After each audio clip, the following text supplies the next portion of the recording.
ଓମ୍ ଶାନ୍ତି।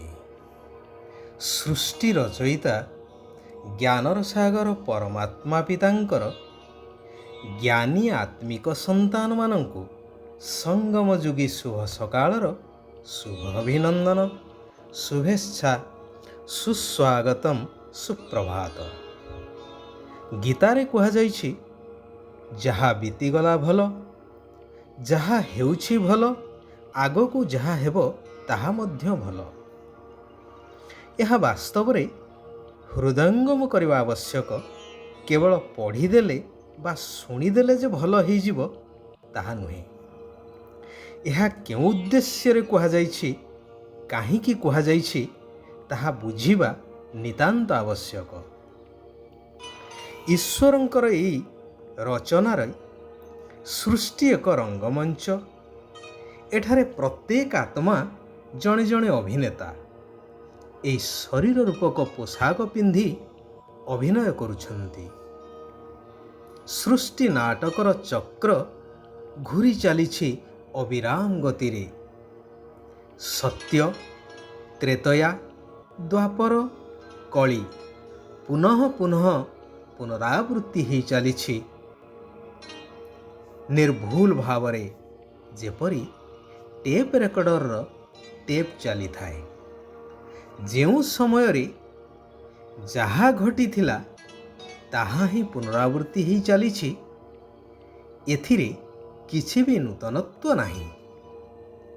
ଯେପରି ନାଟକରେ ଅଭିନେତାମାନଙ୍କର ଅଭିନୟକୁ ଦେଖି ସମସ୍ତେ ମନୋରଞ୍ଜନ କରିଥାନ୍ତି, ସେହିପରି ଏହି ସୃଷ୍ଟି ନାଟକରେ ପ୍ରତ୍ୟେକ ଅଭିନେତା ନିଜ ନିଜର ଅଭିନୟ କରୁଛନ୍ତି।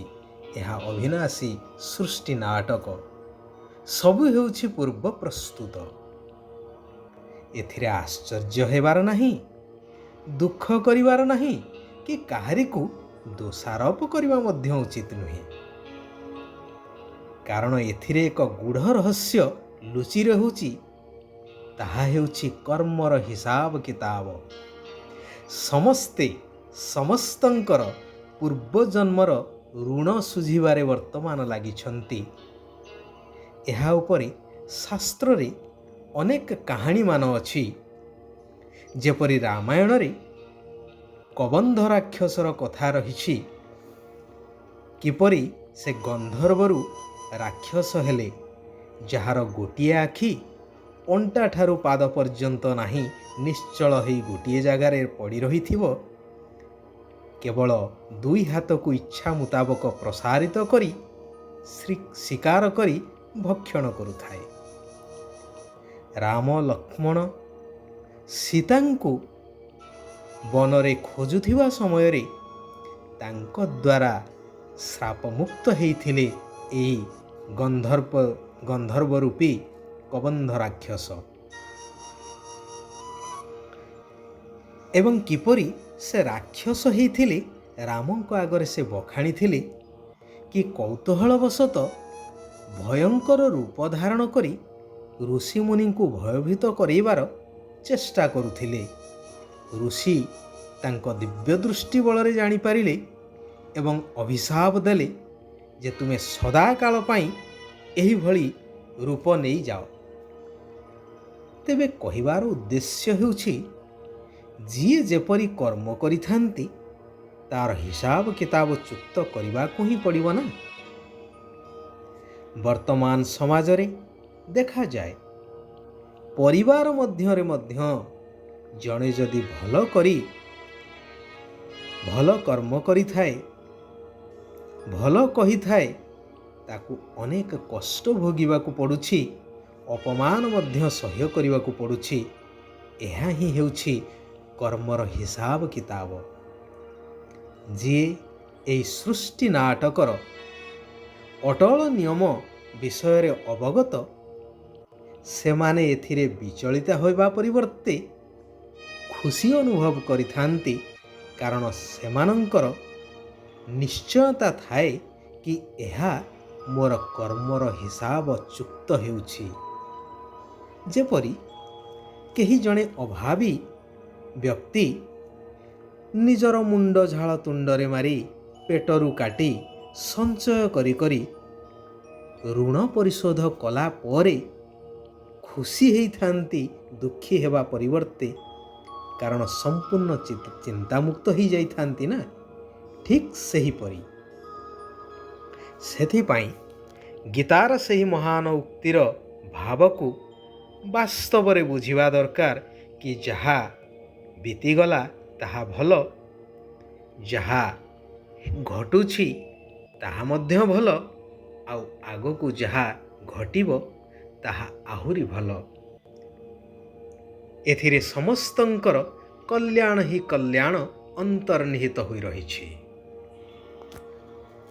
ନିରାକାର ଶିବ ଭଗବାନ କଳିଯୁଗର ଅନ୍ତ ଏବଂ ସତ୍ୟଯୁଗର ଆରମ୍ଭ ଏହି କଲ୍ୟାଣକାରୀ ପୁରୁଷୋତ୍ତମ ସଙ୍ଗମ ଯୁଗରେ ଆସି ସ୍ମୃତି ଦେଉଛନ୍ତି କି ତୁମେମାନେ ମୋର ଆଦି ସନ୍ତାନ ହିରୋ ପାର୍ଟଧାରୀ, ଅର୍ଥାତ୍ ସତ୍ୟ ଯୁଗରେ ଦେବୀ ଦେବତା ପଦଠାରୁ ଆରମ୍ଭ କରି 4 ଯୁଗ ଅତିକ୍ରମ କରି ଏହି ସଙ୍ଗମ ଯୁଗରେ ବ୍ରହ୍ମା ମୁଖବଂଶାବଳୀ ଶ୍ରେଷ୍ଠ ବ୍ରାହ୍ମଣର ପାଟ ବଜେଇଲା ବାଲା।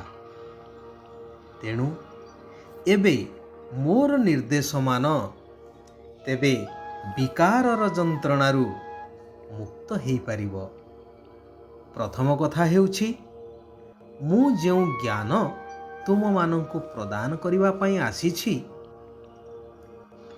ତୁମକୁ ଏହି ଅନୁଷ୍ଠାନ ଅର୍ଥାତ୍ ପ୍ରଜାପିତା ବ୍ରହ୍ମାକୁମାରୀ ଈଶ୍ୱରୀୟ ବିଶ୍ୱବିଦ୍ୟାଳୟର 7 ଦିନର ପାଠ୍ୟକ୍ରମକୁ ଭଲ ଭାବରେ ବୁଝି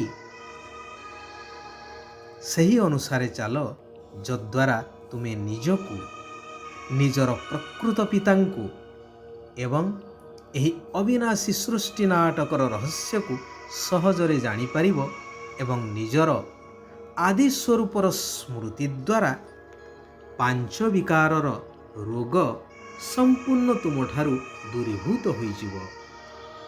ଶାସ୍ତ୍ରରେ ଉଲ୍ଲେଖ ଅଛି, ବିଶ୍ୱାସେ ମିଳଇ ହରି ତର୍କେ ବହୁଦୂର। ଧୈର୍ଯ୍ୟ ଧରି ଏହି 7 ଦିନର ପାଠ୍ୟକ୍ରମକୁ ପୂରା କର, ଯାହା ସମ୍ପୂର୍ଣ୍ଣ ନିଃଶୁଳ୍କ। ଧୀରେ ଧୀରେ ମନର ସମସ୍ତ ପ୍ରଶ୍ନର ଉତ୍ତର ଏହି 7 ଦିନ ମଧ୍ୟରେ ସମାପ୍ତ ହୋଇଯିବ, ଅର୍ଥାତ୍ ସବୁର ଉତ୍ତର ମିଳିଯିବ। ବାସ୍ତବତାକୁ ଜାଣିସାରି କୌଣସି କଥାରେ ସଂଶୟ ଆଣିବା ଅନୁଚିତ। ସାକ୍ଷୀ ହୋଇ ପ୍ରତ୍ୟେକ ଅଭିନେତାଙ୍କର ସବୁ କିଛି ଅଭିନୟକୁ ଦେଖ। କେବେ ହେଲେ ନିଜର ଚରିତ୍ରର ରେକର୍ଡକୁ ଖରାପ କର ନାହିଁ। ନିଜକୁ ବିନ୍ଦୁ ଆତ୍ମା ନିଶ୍ଚୟ କରି ନିରାକାର ବିନ୍ଦୁ ପିତାଙ୍କ ସ୍ମୃତିରେ ରୁହ, ତେବେ ସମ୍ପୂର୍ଣ୍ଣତାକୁ ପ୍ରାପ୍ତ କରି କର୍ମାତୀତ ଅବସ୍ଥା ହୋଇଯିବ। ସତ୍ୟ ପିତାଙ୍କ ସହିତ ସମ୍ପୂର୍ଣ୍ଣ ସତ୍ୟତାର ସହିତ ଚାଲିବା ଦରକାର। ଶିବ ବାବା କହୁଛନ୍ତି, ସନ୍ତୁଷ୍ଟତା ରୂପୀ ସମ୍ପତ୍ତି ଦ୍ୱାରା ବିନାଶୀ ଇଚ୍ଛା ଗୁଡ଼ିକୁ ସମାପ୍ତ କରୁଥିବା ସଦା ସନ୍ତୁଷ୍ଟ ମଣି ହୁଅ। କୁହାଯାଏ, ଯିଏ ସଦା ସନ୍ତୁଷ୍ଟ ତା ପାଖରେ ସବୁ କିଛି ପ୍ରାପ୍ତ ହୋଇଥାଏ। ଅସନ୍ତୁଷ୍ଟ ଆତ୍ମାର ଇଚ୍ଛା କେବେ ହେଲେ ପୂରଣ ହୋଇନଥାଏ, କାରଣ ଗୋଟିଏ ଇଚ୍ଛା ପୂରଣ ହେଲେ ଆଉ 10ଟି ଇଚ୍ଛା ଉତ୍ପନ୍ନ ହୋଇଥାଏ। ସେଥିପାଇଁ ବିନାଶୀ ଇଚ୍ଛା ଗୁଡ଼ିକୁ ଭୁଲିଯାଅ, ତେବେ ଅବିନାଶୀ ପ୍ରାପ୍ତିର ଅଧିକାର ପ୍ରାପ୍ତ ହୋଇଯିବ। ଯଦି ସ୍ମୃତିର ସୁଇଚ୍ ସଦା ଅନ୍ ରହିବ, ତେବେ କେବେ ବି ମୁଡ୍ ଅଫ୍ ହେଇପାରିବ ନାହିଁ। ଆଚ୍ଛା, ଆଜି ପାଇଁ ଏଇଠାରେ ଆମେମାନେ ବିରାମ ନେବା। ଆସନ୍ତାକାଲି ପୁନଃ ଆମେମାନେ ସେହି କଲ୍ୟାଣକାରୀ ପରମାତ୍ମାଙ୍କର ଆଉ କିଛି କଲ୍ୟାଣକାରୀ ମହାବାକ୍ୟକୁ ଆଲୋଚନା ମାଧ୍ୟମରେ ଧାରଣା କରିବା, ନିଜ ଜୀବନକୁ ଶ୍ରେଷ୍ଠ କରିବା ସହିତ ସାରା ବିଶ୍ୱର ଆତ୍ମାମାନଙ୍କର କଲ୍ୟାଣ କରିଚାଲିବା। ଓମ୍ ଶାନ୍ତି। ଓମ୍ ଶାନ୍ତି। ଓମ୍ ଶାନ୍ତି।